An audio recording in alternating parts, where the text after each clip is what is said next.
اعوذ باللہ من الشیطان الرجیم، بسم اللہ الرحمن الرحیم۔ شروع اللہ کے نام سے جو بڑا مہربان نہایت رحم کرنے والا ہے۔ لاکھوں کروڑوں درود و سلام ہو کملی والے آقا محمد مصطفیٰ صلی اللہ علیہ وسلم پر، جو خاتم النبیین ہیں، جو خاتم المرسلین ہیں، کہ جن کے بعد نہ کوئی نبی ہے نہ کوئی رسول ہے۔ لاکھوں کروڑوں درود و سلام ہو آل بیت پر۔ السلام علیکم، میرا نام ہے مومنہ مہربان، آپ دیکھ رہے ہیں میرا یوٹیوب چینل پیر کامل۔ آج کی جو ویڈیو ہے انشاءاللہ تعالی 17ویں روزے کے حوالے سے ہے، ربنا ظلمنا انفسنا کے حوالے سے ہے۔ انشاءاللہ تعالی آپ نے اس روزے میں آپ نے کون سے اعمال کرنے ہیں، کس طرح سے کرنے ہیں، انشاءاللہ تعالی وہ میں آپ سے ذکر کروں گی۔ بے شک انسان کی زندگی کے ساتھ بہت سے معاملات ہوتے ہیں، آپ صرف دین سے نہیں جڑے رہتے بلکہ آپ دنیا سے بھی جڑے ہوئے ہیں، تو دنیا میں بھی بہت سے ایسے معاملات ہیں، اگر آپ اس کے اوپر بھی صحیح سے توجہ دینا شروع کر جاتے ہیں تو آپ کے تمام تر جو دینی معاملات ہیں وہ بھی ٹھیک ہونا شروع ہو جاتے ہیں، دنیاوی معاملات بھی ٹھیک ہونا شروع ہو جاتے ہیں۔ تو ہر انسان کی کیٹیگری ہے، بہت سے انسان جاہل ہیں، بہت سے انسان عقل مند ہیں۔ اب عقل مند انسان کون سے ہیں، ان کے حوالے سے آپ کو جاننا بہت ضروری ہے تاکہ آپ اس حساب سے اپنی زندگی کو گزارنا شروع کریں۔ دیکھیں، ایک دانا کا قول ہے کہ 6 باتیں ایسی ہیں جس سے جاہل پہچانا جاتا ہے۔ وہ کون سی باتیں ہیں؟ غصے کی حالت میں، یعنی ہر خلاف تباہ بات کرنے پر وہ غصہ ہو جاتا ہے، خواہ وہ کسی انسان کی طرف سے اس کو پہنچے یا کسی جانور کی طرف سے پہنچے، تو بس وہ غصہ اس نے دکھانا ہوتا ہے۔ اب نمبر 2 پر فرمایا کہ بے فائدہ کلام، یعنی عقل مند جو انسان ہوتا ہے وہ بے فائدہ گفتگو نہیں کرتا۔ اکثر لوگ جو ہے وہ ایسے بلا وجہ بولتے رہتے ہیں، تو وہ جاہل ہونے کی علامت ہے۔ اس کو چاہیے کہ مفید بات کرے، خواہ وہ دنیا کے حوالے سے ہو، جیسے کوئی بیمار ہو گیا آپ اس کو اچھی بات بتائیں کوئی نہ کوئی، یا آخرت کے حوالے سے ہے، یعنی کہ دین کے حوالے سے کوئی نہ کوئی بات کرے، تو عقل مند انسان وہ ہے جو اچھی گفتگو کرے۔ اب تیسرے نمبر پر بتایا بے محل صرف کرتا ہے، جب پیسہ آ جاتا ہے تو اس کو پتہ نہیں لگتا کہ میں کہاں پر اس کو لگاؤں، یہ بھی جہالت کی علامت ہے۔ مال ایسی جگہ پر لگاتا ہے نہ اس کو وہاں پر کوئی اجر مل رہا ہوتا ہے نہ کوئی فائدہ مل رہا ہوتا ہے۔ اور نمبر 4 پر فرمایا کہ ہر کسی کے پاس جو ہے وہ اپنی راز کی باتیں کرنا شروع کر دیتا ہے، ہر ایک کو قابل اعتبار سمجھنا شروع کر دیتا ہے، ہر کسی پر اعتماد کرنا شروع کر دیتا ہے۔ نمبر 6 پر فرمایا کہ اپنے دوست اور دشمن میں امتیاز نہیں کر پاتا ہے، اس کو نہیں پتہ چلتا ہے کہ یہ میرا دشمن ہے یہ میرا دوست ہے۔ مناسب بات جو عقل مند انسان ہے وہ یہ کرتا ہے کہ اپنے دوست کو پہچان کر اس کی موافقت اختیار کرتا ہے، اور دشمن کو پہچان کر اس سے بچنے کی کوشش کرتا ہے۔ اور انسان کا جو سب سے بڑا دشمن ہے وہ آپ جانتے ہیں کہ وہ تو شیطان ہے، تو آپ کو چاہیے کہ اس کا کہنا نہ مانے۔ دنیاوی معاملات میں جو بھی انسان ان باتوں پر عمل کرتا ہے انشاءاللہ تعالی اللہ کریم اس کو ہدایت کی طرف لے جاتے ہیں۔ حضرت عیسیٰ علیہ الصلوۃ والسلام کا قول مبارک ہے کہ جو کلام بھی ذکر الہی سے خالی ہوتا ہے وہ بیکار ہوتا ہے، اور جو خاموشی فکر سے خالی ہوتی ہے وہ غفلت میں شمار ہوتی ہے۔ یعنی آپ کی بات کوئی بھی، آپ کسی کے ساتھ بھی اگر گفتگو کر رہے ہیں، اگر آپ اسی میں بھی کوئی نہ کوئی دین کی بات اس کو سمجھا دیں تو وہ آپ کا کلام جو ہے وہ پورے کا پورا ایک فائدہ مند کلام بن جاتا ہے، اللہ اس پر بھی آپ کو اجر دے رہے ہوتے ہیں۔ اسی طرح سے جب آپ اکیلے بیٹھے ہیں، اگر آپ کے ذہن میں کوئی فکر آ رہی ہے، یعنی نماز کے حوالے سے،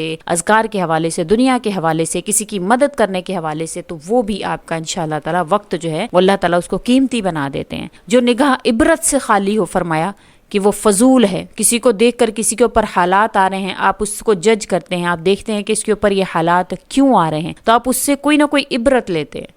یعنی آپ دیکھتے ہیں کسی کے اوپر بہت زیادہ قرض ہو گیا ہے، تو اس کی وہ بے ترتیبی کی وجہ سے اس نے دین کو فالو نہیں کیا ہوتا، اس نے اسلام کے طریقوں پر نہیں چلا ہوا ہوتا، کاروبار کر رہا ہے تو جو ہے وہ روز، جیسے قرآن کریم میں اللہ تعالیٰ نے فرمایا ہے کہ لکھ کر اپنا حساب کتاب جو وہ لکھ کر رکھیں، اور جو اس میں اللہ تعالیٰ نے طریقہ کار بتائے ہیں، اور جب ان پر ہم نہیں چلتے ہیں تو ہمیں کوئی نہ کوئی نقصان ہو، تو اس سے آپ سیکھیں، ان سے آپ کو عبرت جو ہے وہ ہونی چاہیے، انشاءاللہ آپ اس قسم کی باتوں سے بچ جاتے ہیں۔ عیسیٰ علیہ الصلوۃ والسلام کا قول ہے وہ شخص مبارک ہے جس کے کلام میں اللہ کا ذکر ہے، جس کی خاموشی میں فکر اور سوچ ہے، جس کی آنکھ میں عبرت ہے۔ آپ نے اس شخص کو مبارک قرار دیا۔ آپ صلی اللہ علیہ وسلم کا ارشاد مبارک ہے 5 چیزیں منافق میں نہیں ہوتی ہیں۔ وہ کون سی 5 چیزیں ہیں؟ سب سے پہلے تو آپ نے فرمایا جس میں دین کی سمجھ ہوگی انشاءاللہ وہ منافق نہیں ہو سکتا، جو زبان کو احتیاط سے استعمال کرے۔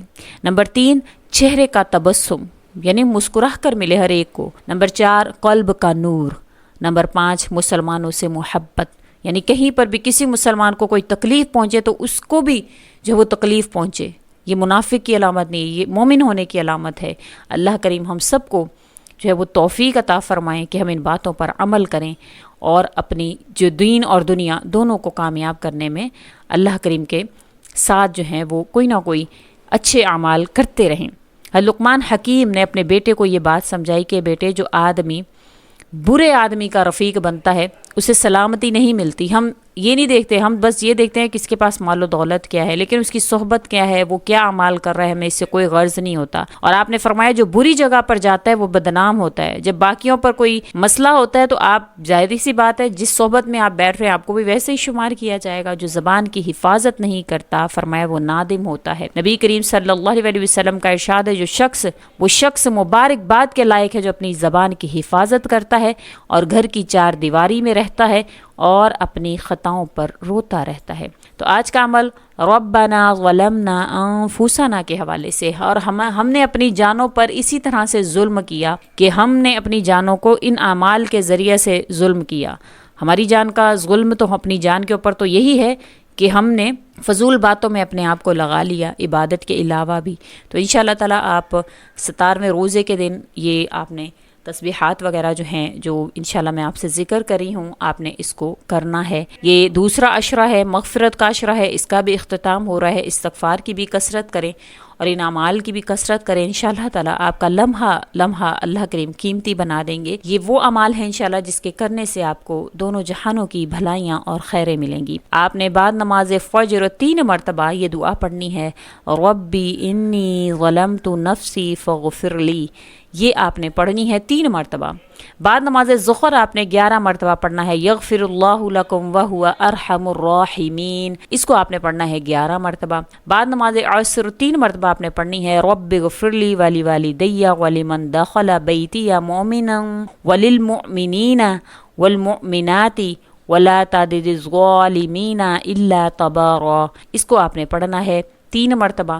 بعد نماز مغرب آپ نے 1 مرتبہ ان کلمات کو پڑھنا ہے، اللہم انی اعوذ بک من بطر الغنا ومذلۃ الفقر، اس کو آپ نے پڑھنا ہے 1 مرتبہ۔ بعد نماز تراویح آپ نے 1 مرتبہ ہی یہ دعا پڑھنی ہے، اللہم انی اعوذ بک من موت الفجاءۃ ومن لدغۃ الحیۃ ومن السبع ومن الغرق ومن الحرق ومن ان اخر على شيء ومن القتل عند فرار الزحف، یہ آپ نے پڑھنی ہے 1 مرتبہ دعا، اس کو آپ نے 1 مرتبہ پڑھنا ہے۔ انشاءاللہ تعالیٰ یہ آج کے اعمال ہیں، اللہ کریم آپ پر مہربان ہوں۔ بے شک ہم اپنی جانوں پر خود ہی ظلم کرتے ہیں، پھر کہتے ہیں ہم پر یہ معاملات آ گئے۔ اللہ تعالیٰ قرآن کریم میں فرماتے ہیں کہ تم پر جو کوئی بھی پریشانی آتی ہے، یہ مصیبت آتی ہے، وہ تمہارے خود کے نفس کی ہوئی ہوتی ہے اور وہ تمہارے اوپر آتی ہے۔ ہم کسی کا برا سوچ رہے ہوتے ہیں، برا کر رہے ہوتے ہیں، ہم کہتے ہیں پتہ نہیں مجھ پر یہ مصیبت کیوں آ گئی، جبکہ ہم نے ماضی میں ایسا ہی کیا ہوا ہوتا ہے۔ بعض اوقات ایسے ہوتا ہے کہ آپ کے خود کے عمل نہیں ہوتے بلکہ آپ کے والدین کے کیے ہوئے آگے ان کی اولاد کے آگے آ رہے ہوتے، کیونکہ انہوں نے کسی کی اولاد کا بگاڑا ہوتا ہے کچھ نہ کچھ، پھر وہ آگے ان کی اولاد کے اوپر آتے ہیں۔ تو بس کوشش کیا کریں، اپنے آپ سے مطلب رکھیں، اپنی زندگی سے مطلب رکھیں، دوسروں کی زندگیوں کو متاثر نہ کریں۔ زبان سے، آپ کے ہاتھ سے، آپ کی جان سے، آپ کے مال سے دوسرے لوگ محفوظ رہیں۔ جو باتیں آپ سے ذکر کی جاتی ہیں ان پر عمل کر لیا کریں، اور وظیفہ کی اجازت طلب کرنے کے لیے کمنٹ میں اللہ کریم کے ناموں میں سے ایک نام لازمی لکھتے ہیں۔ جیسے آپ لکھیں گے انشاءاللہ وظیفہ کی اجازت آپ کو ہو جائے گی۔ امید کرتی ہوں آپ کو ویڈیو اچھی لگی ہوگی۔ اگر اچھی لگی ہے تو لائک کریں، شیئر کریں اور میرے چینل کو سبسکرائب بھی ضرور کر دیں۔ اس کے ساتھ اجازت چاہوں گی، وآخر الدعوانا ان الحمدللہ رب العالمین۔ اللہ حافظ۔